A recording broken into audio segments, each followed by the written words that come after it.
fill factor is something you need to be aware of, and we really are starting to climb under the hood a little bit, and I'm going really kind of deep, kind of fast here, but if you can get this image, you can really help yourself tune your databases in a major way. When you use indexes in SQL Server, and we're not going to go into indexes per se in this course because it's really more of a programming design type issue, but from a database maintenance standpoint, you need to be aware of what's happening here. You're probably going to have indexes built on your database, and SQL Server uses what's called B-tree indexes, and basically these things tend to try to throw out at least 50% of the possible data every time it does a search, and I'll show you how. Let's say that we're looking for someone with the last name that starts with B. And so an index has been built on some data, and the first thing SQL does is it begins to divide this up, and so that it divides the data into two groups, A through K, L through Z. This is conceptual now. This is very simplistic. And it sees that if it's A through K to go to this side of the tree, if it's L through Z to go to this side, and so it goes to this side. Then at the next level, it has divided the data A to D and E to K, and it now knows to go this direction or that direction, and what it's looking for is that particular piece of information up here in this index level, and then it knows exactly where to go in the data page to find that particular piece of information. But notice what it's done, and I'm going to bring the rest of them in so you can see exactly what it did.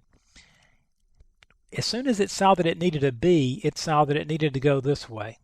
Then it realized, okay, wait a minute, now I need to go down this way. Here's the markers, and there could be many more levels of these down through here, okay? But it finally pointed it, and really what happened on this instance would be that it started here, traversed to here, got to here, and it pointed to this location right here where the data actually was. Now, that's the way the index trees work. Now, there is something that happens, though, and if you remember in another video, I talked about how SQL Server stores data, and I talked about how in the actual data pages, we can store our data, and if the more lines that we can get here, the faster the reads are off of our extents, right?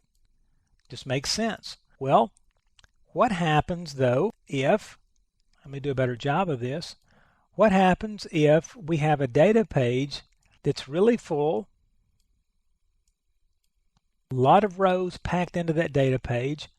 Now this means if all of our data pages are packed up like this means when we do a read, that's cool, right? We grab some data and we grab it back in an extent and we get a lot of data off of there. That's cool.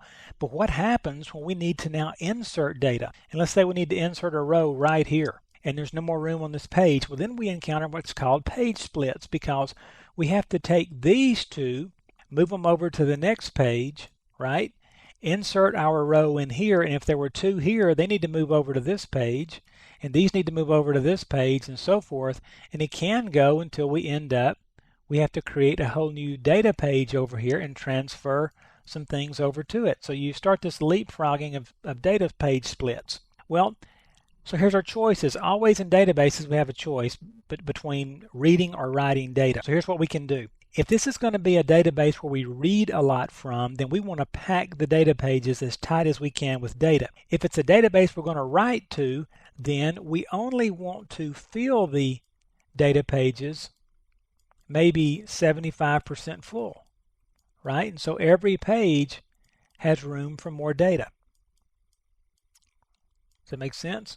And so now if we need to do an insert, we can do an insert here, and we can do an insert here, and we can do another insert on this page without causing page splits, and it makes data updates or inserts go really quickly. And the way we do that is we set the fill factor when we rebuild our indexes. And I'm only telling you this as a reference, and I'll direct you to go out to the documentation, because the fill factor is only recalculated when the index is first built or when it's dropped and rebuilt. So part of your database maintenance plan then is going to be to rebuild those indexes, because that redoes the fill factor. Now, how do I know how tightly my data pages are packed and how much space I have available? Well, in the next video, I'm going to show you one of the coolest stored procedures that you have, or the coolest tools that you have, and it's a very simple little command called dbcc show config, and it will show you how to read these things and how to understand what kind of shape your data pages are actually residing in at that time. And you can use these to help determine exactly how to go about tuning your database for optimal results throughout the business day.